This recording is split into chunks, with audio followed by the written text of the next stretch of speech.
Good afternoon. If you're watching this on tape, good morning, good evening, and welcome to the newest episode of Castiron Bites. I'm your host and friend, Mark Josephson, founder and CEO of Castiron, and we're joined today by really one of the most impressive people I've met along this journey, Stef Pollack.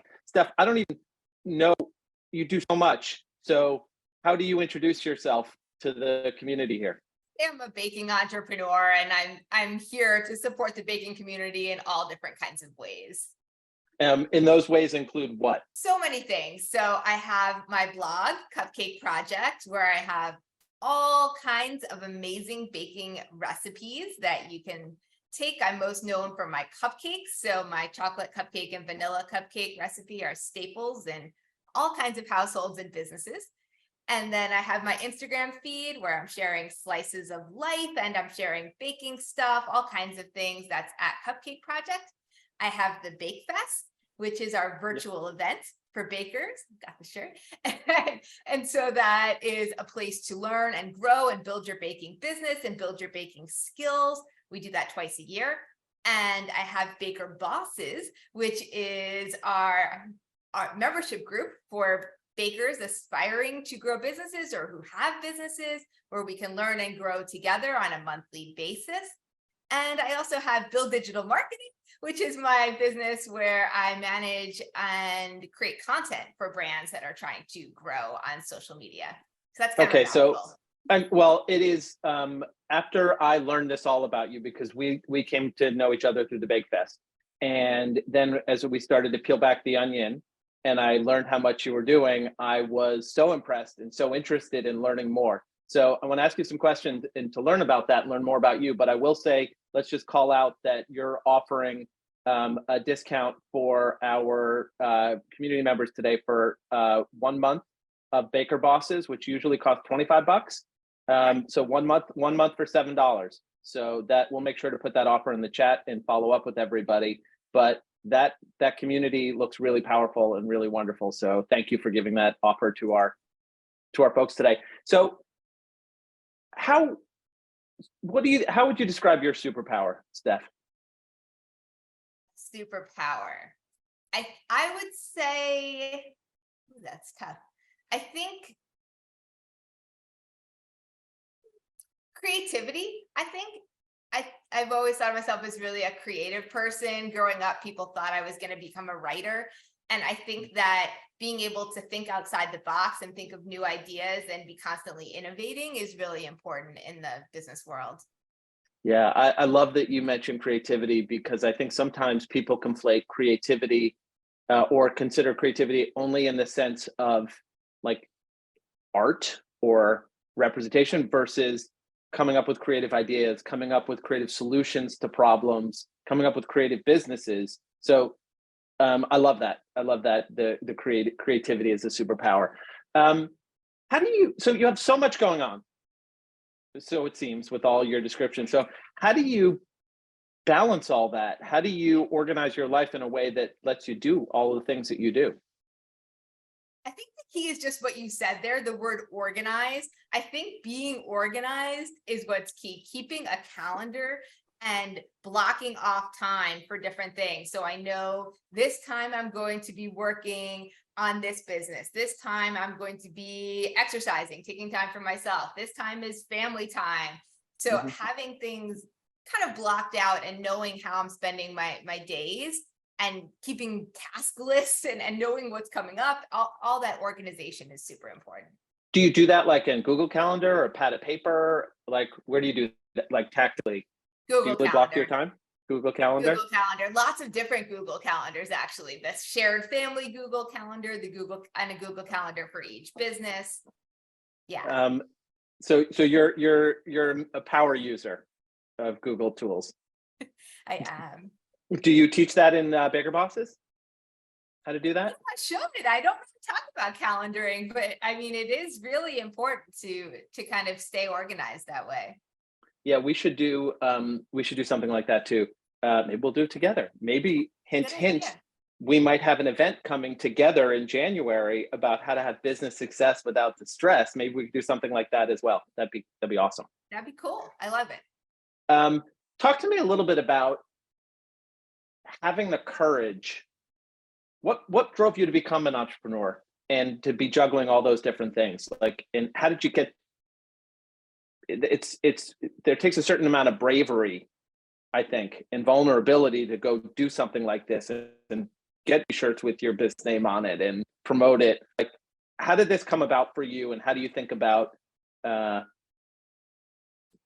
bravery and courage that I see? It's two parts. I think that you do need to be brave. You do need to have the courage to do it because it's taking a leap, right? You're not getting a regular paycheck every single month. So you have to have that level of risk taking, not being completely risk averse, having the courage and the strength to really to do it. But I think that there are steps that can be taken before you take that leap to make that leap more comfortable. So I was working a full-time job, and I started my baking blog.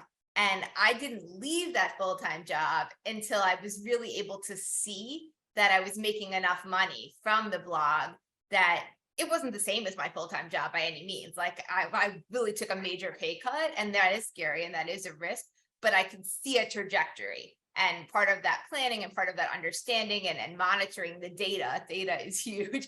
You can start to see that things are moving in a direction that you're comfortable and ready to be able to take a leap. How do so you have to have a plan.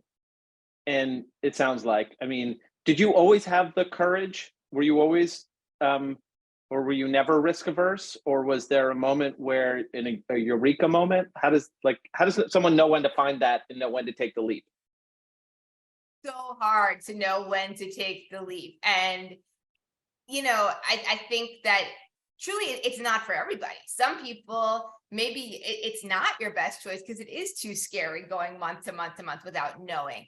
But I think that if you can see a path forward and see that you're making a significant or enough money that you can cover your bills or have some money saved and give yourself a trial period, I think knowing that you have an out, I think that's kind of a big thing, that nothing is permanent.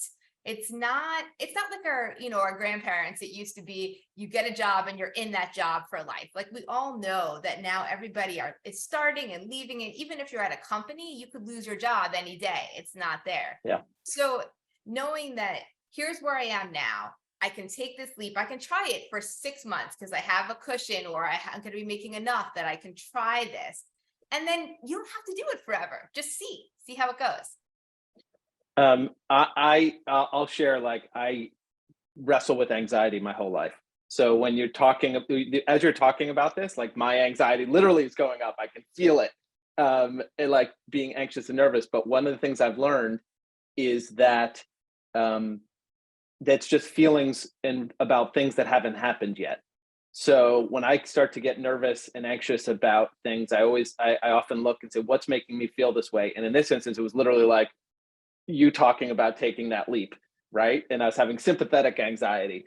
And then it's like, okay, well, that's not real feelings because it hasn't happened yet. So go do it and then respond and learn and go from there is how I deal with that kind of stress and anxiety. One of the things you touched on there, though, which is really interesting, is you were doing two things at once. So this is something that we see now. You're doing, I don't know, 10 things at once. The sort of multi-hyphenate puzzle that we pulled together to build a career and build a life together. How do you think about that? Or do you see that? I think that it helps with that safety net that I was talking about earlier. So if you are feeling not so comfortable about leaving a job and trying an entrepreneurship experience, having more than one thing going on is a safety net. And it's a safety net for me because what if I get all my blog income from Google, right? Because they're sending me traffic and then I have ads showing up on my blog. Well, what if tomorrow Google goes away and ChatGPT, everyone's using it, and ChatGPT isn't sending anyone to my blogs to get recipes, they're writing their own recipes. So I know that by having another little nest, another little business I have going on here, that if one goes away, it's going to be tough, but I have something else. And so I just I like to keep adding pieces, because I've learned in my business that nothing stays the same way forever. So having these backups businesses just helps. Do you remember learning that lesson? I think I learned that lesson with Facebook, because I was getting a ton of money from people, or I mean, not so much money, but I have a ton of money. I mean, a lot of my percentage of my money is what I'm saying, Mhm. was coming in from people on Facebook coming to my blog. And Yeah. then Facebook switched things up. This was a long time ago, but some of you may remember, where it was, everybody saw every post. And then they came up with this algorithm, and it didn't favor brands. And suddenly I was getting no traffic from Facebook Right. at all. But my income changed dramatically. Like, what am I going to do? And I started to see, you cannot depend on any one source, especially if you don't own that source, for your income. Yep. You're a planner. You plan. I do plan. How do you plan? And have you always been a planner, or is it something you can learn, or how would you? So let's talk about planning. Talk about planning. I have always been a planner. I'm the type of person, like, I'm planning now, thinking about our next trip.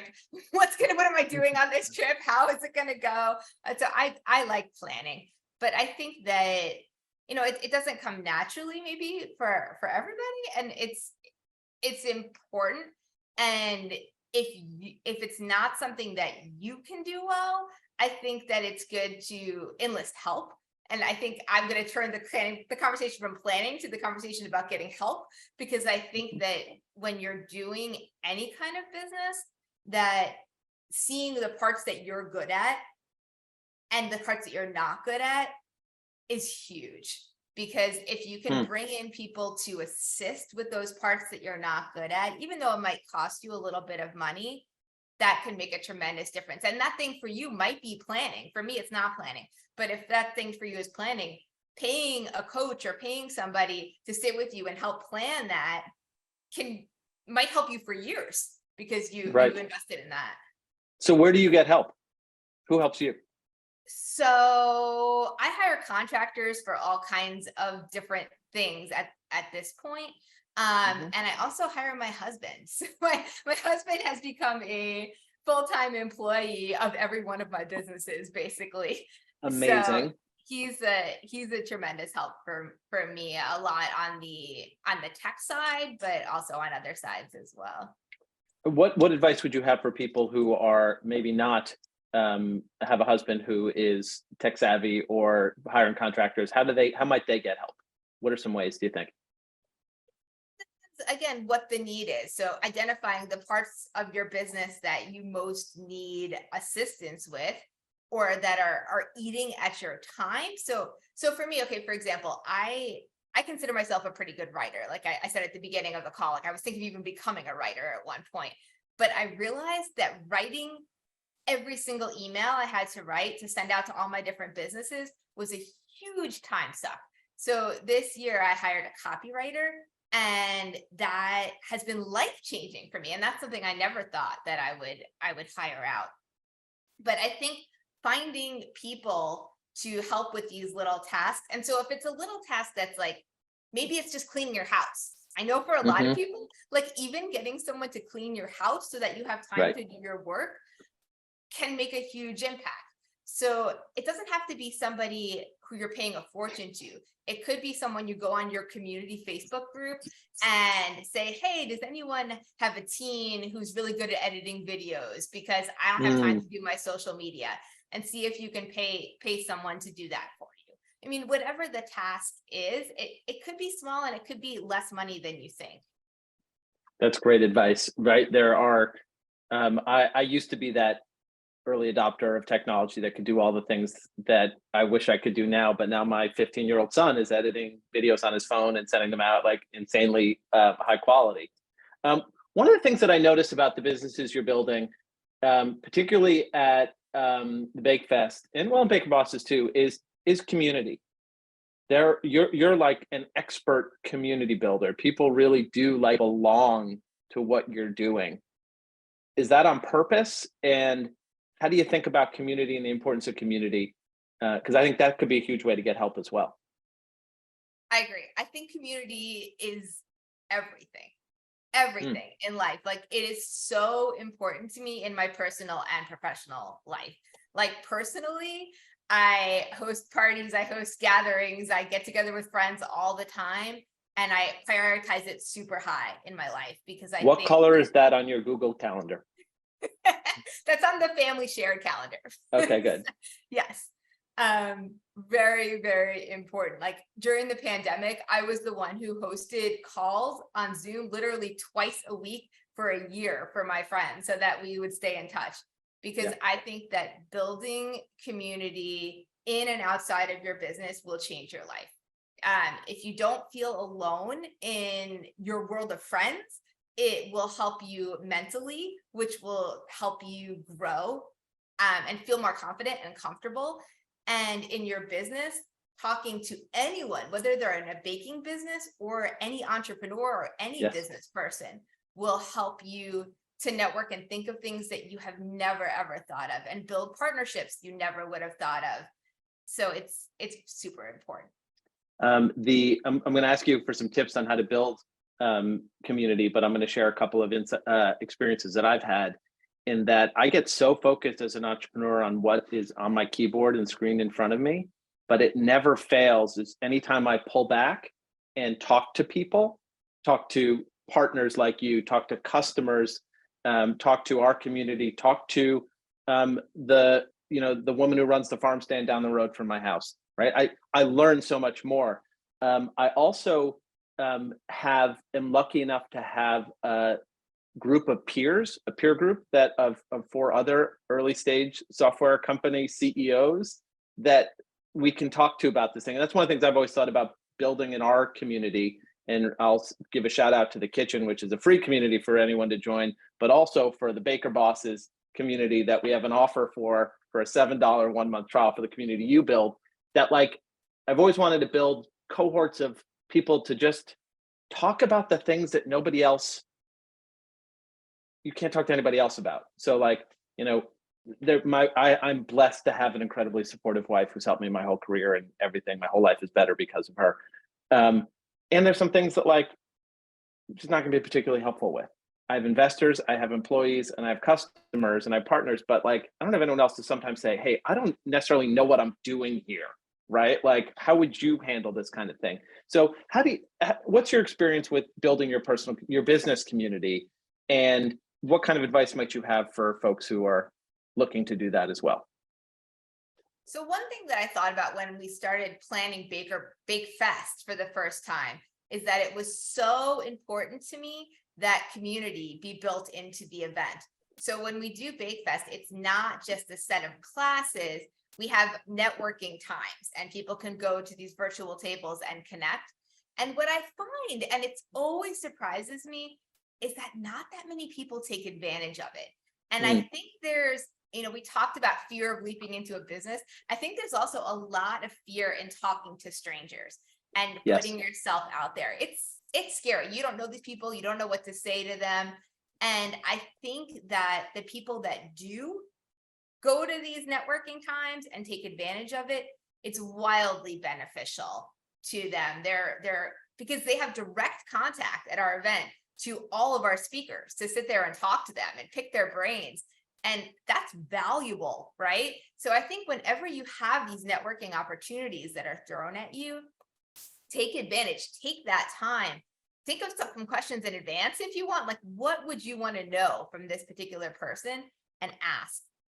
And then I see it.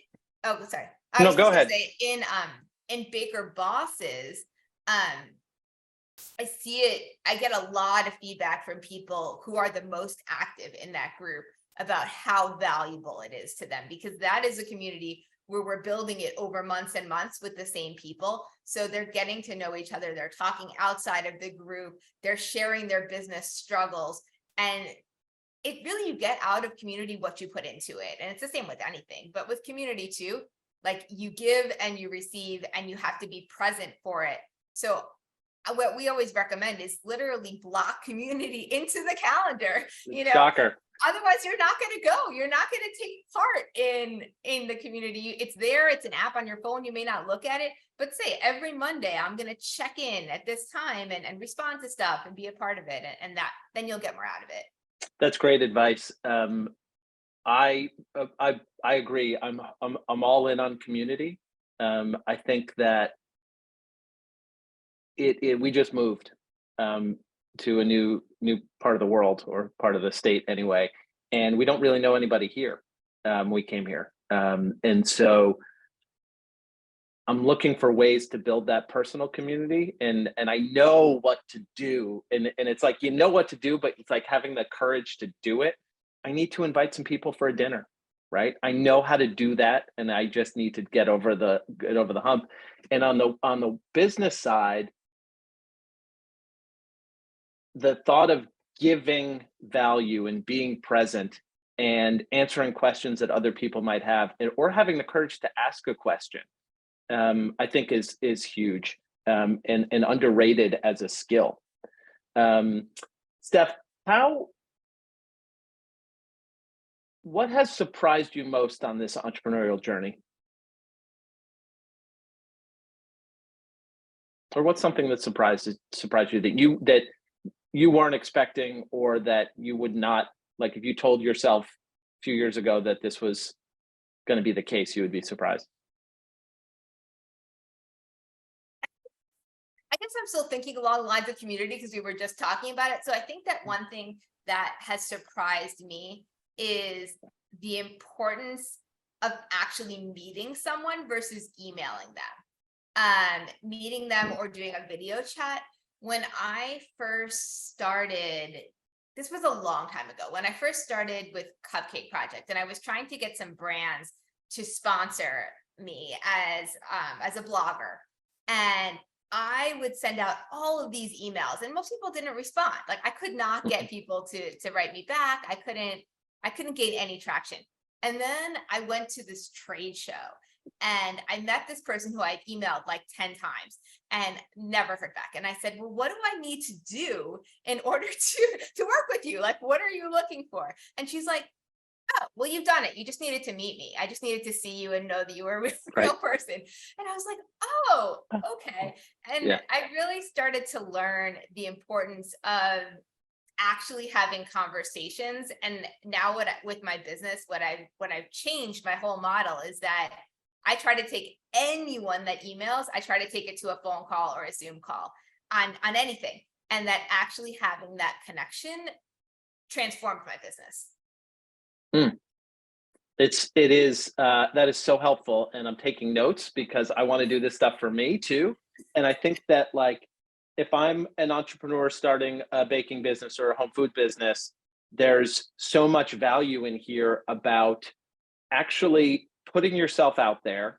Well, actually, I'm starting with planning, like actually planning. And we don't plan to fail, right? We fail to plan. So understanding the line from an old TV show that I love, MASH, if you ever watched MASH. But there's almost formulas to how to do this, right? If you have a certain amount of money you need to make, then, or certain objectives that you want to have, you have to do certain things to make that happen. And putting the thought into that and actually looking at your calendar and allotting the time is such a pro tip, to say, I'm going to be investing in the community here, or this business here, or myself, my family. Being prescriptive about it is genius. It's really, really great. I'll just give another shout out here that if you want to learn more about what Stef is doing, Stef, cupcakeproject.com, thebakefest.com, all the places that you mentioned, but those are the two URLs we have. We do have a special offer, $7 for a month of Baker Bosses, which is, chock full of value. And if you can't tell already, from talking to Stef, just check it out. Steph, we're going to hit a lightning round. So 3 questions for you. Oh, and by the way, I neglected to ask the people in the chat to just let us know where you're from and what you make and your name to introduce yourself on the chat, because we do have people here and on the live stream and Facebook. So thank you, as we're getting close to wrapping it up.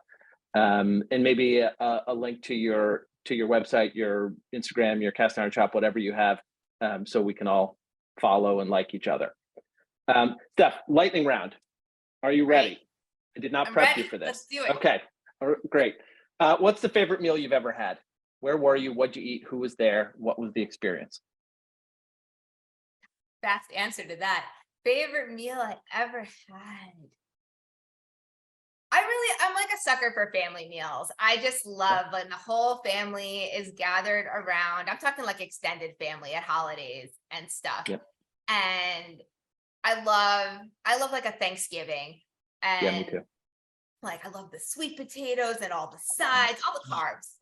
I'm all about the carbs. Yeah, me too. I mean, that's great. I do. Thanksgiving is my favorite holiday, because you get to sit with everybody. I mean, one of the reasons I started this business was because the power of food to deliver joy, and it's a vessel for the love that the maker puts into it, and it's a magnet for the community that you build, whether that's your family or your friendly, friendsgiving, that community. It's such a powerful thing.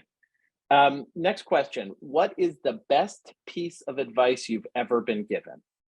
Oh, that's so hard. I don't have like an easy answer to that one. The best piece of advice. My mom always says, when in doubt, throw it out. I think that's smart. You don't get sick. That is sweet. I think that, by the way, great I thought advice. that one is because I've probably heard it 5,000 times in my life. So telling me that. It happens all the time, right? You're like, is this okay?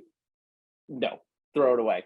All right, last question, Steph. That is actually wonderful advice to live by. Last question is, who inspires you? Tag somebody in this conversation that we can go and follow and learn from and maybe invite on another episode. Who inspires you? Or doesn't have to be somebody that is in the space. Well, thinking in this space, I think a great person to have on this event would be Janelle Copeland. If she's not already on your radar, she is such a queen in the baking space. She's amazing. She's inspiring to everyone. I've had the pleasure of meeting her in person, but we've also talked a bunch of times on the phone, and we've had her in Baker Bosses. If you join the group for that $7, you can actually see her video from when she was in Baker Bosses and watch that talk. She's fabulous. Cool. That's a great one. Anything else you want to make sure that we know or share today, Steph? No, I really appreciate you having me on. I think we covered a lot. And I guess the only other thing I wanted to add is that I don't want to make it sound, when we talk about planning, that you plan and it works and everything's easy. I think it's great to plan, but it's also important to have some flexibility, knowing that the plan is going to change. The plan is it's put in place so you have something, but it's going to change 5 million times along the way, and you just need to be flexible with it. I'm going to just round back with, thank you for that, with a thread, as it were, to some of the conversation we actually had before we got on. For your exercise, what do you do, Steph? I do aerial silks. It's that circus art. Sometimes people don't know what it is, where you climb and do flips in the air and things like that. Right. So what's interesting is when we were talking about that, you said you only do, there's always big safety nets, right? When you do that. And I remember that. And then you talked about having a safety net when you start to go build your business and build your entrepreneurial endeavors. And that safety net is having a bunch of irons in the fire and planning. And then you brought it back again to having a safety net by having a structure in place so you can say, hey, what just happened? The plan's changing. What did I learn? How do we change the plan? So I don't know, there's some sort of thread in there for me in this conversation today. I like how you brought that around. Yeah, I wasn't planning on it, but being present and actually meeting people. So we're going to call this episode done, Steph, but I want to remind everybody that if you're not inspired, if you didn't learn anything, then you weren't paying attention. So Steph, you're killer and you inspire me. So everyone learn more about Steph, go to cupcakeproject.com. and the bakefest.com. It's the Bakefest, not Bakefest. I'm always reminded of that, and every time I try to tag you. I will share that we are going to be partnering with Stef for an event in January within the Baker Bosses community. We're going to have it's going to be about business success without the stress, and we're programming it now. So stay tuned. Block your whole month of January so that when we say what date it's going to be, you'll be available. And take advantage of Stef's great, generous offer to get a month of the Baker Bosses for only $7. It'll pay for itself times 10, I'm sure. Stef, thank you so much. Have a wonderful day and take care. Bye. Bye.